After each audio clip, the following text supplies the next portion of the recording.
Dans le Coran, si une mouche domestique vous vole quelque chose, vous ne pourrez jamais le récupérer. Les sceptiques affirment que l'auteur du Coran a fait une erreur, nous pouvons toujours attraper la mouche et la récupérer. Aujourd'hui, les scientifiques confirment que si une mouche domestique a volé quelque chose, c'est que cet objet a déjà été digéré et qu'il s'agit maintenant d'un matériau différent. Les mouches domestiques ne peuvent pas emporter de nourriture et ne peuvent se nourrir que de liquide. Elles sécrètent des enzymes pour décomposer les solides et les aspirer sous forme de liquide. Les aliments solides sont décomposés par des enzymes avant d'être aspirés. Ainsi, tout ce que prend une mouche domestique est déjà digéré. Ce phénomène a été découvert récemment, mais il a été décrit dans le Coran 1400 ans avant sa découverte. Le poursuivant est faible parce qu'il lui manque ce que la mouche a volé. Mais il est également dit que le poursuivi, c'est-à-dire ce que la mouche a pris, est également faible. Aujourd'hui, nous savons pourquoi il est faible, parce qu'il est déjà digéré. Comment un homme analphabète qui vivait il y a 1400 ans aurait-il pu savoir qu'une mouche domestique ne peut prendre que de la nourriture digérée? Dans le Coran, certaines fourmis ont quelque chose qui se brise. Les sceptiques affirment que l'auteur du Coran s'est trompé, les fourmis sont malléables et ne se cassent jamais.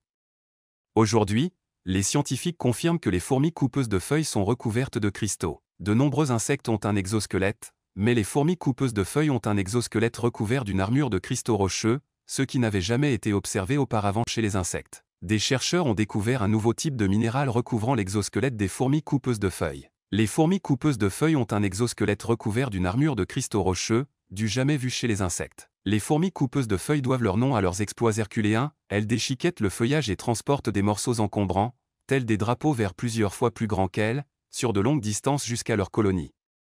Là, elles mâchent les feuilles pour alimenter des fermes fongiques souterraines. En chemin, les insectes affrontent toutes sortes de prédateurs et se livrent régulièrement à des guerres avec d'autres fourmis. Mais ces insectes sont encore plus résistants qu'on ne le pensait. Une nouvelle étude montre qu'une espèce de fourmi coupeuse de feuilles d'Amérique centrale possède une armure naturelle qui recouvre son exosquelette. Ce revêtement en forme de bouclier est constitué de calcite à forte teneur en magnésium, un type de calcite que l'on ne trouve que dans une seule autre structure biologique, les dents des oursins, qui peuvent broyer le calcaire. Les os et les dents de nombreux animaux contiennent des minéraux calciques, et les crustacés, tels que les crabes et les homards, ont des carapaces minéralisées et d'autres parties de leur corps.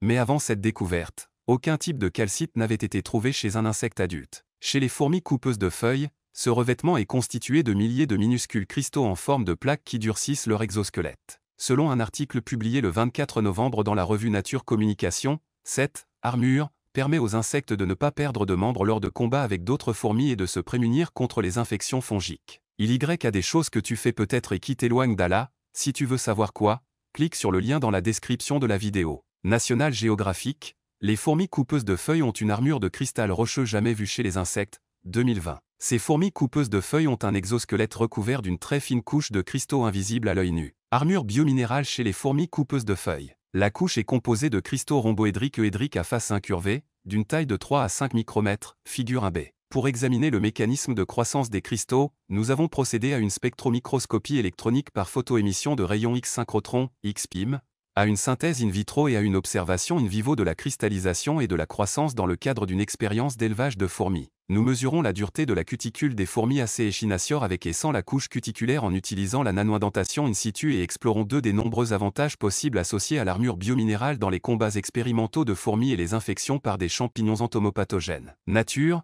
armure biominérale chez les fourmis coupeuses de feuilles, 2020. Ces fourmis coupeuses de feuilles se sont avérées être les seuls insectes dont l'exosquelette est recouvert d'une très fine couche de cristaux invisibles à l'œil nu.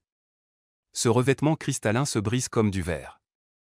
Cette découverte est récente, mais elle a été décrite dans le Coran 1400 ans avant qu'elle ne soit faite. Dans le chapitre « Les fourmis », il est dit, Coran 27, 18. Lorsqu'elles arrivèrent dans la vallée des fourmis, une fourmi dit, « Ô fourmis, entrez dans vos maisons pour ne pas être écrasées par Salomon et ses soldats alors qu'ils ne le sentent pas. » Nous savons aujourd'hui pourquoi le Coran a utilisé ce mot, parce que son exosquelette se brise comme du verre. Comment un analphabète qui vivait il y a 1400 ans aurait-il pu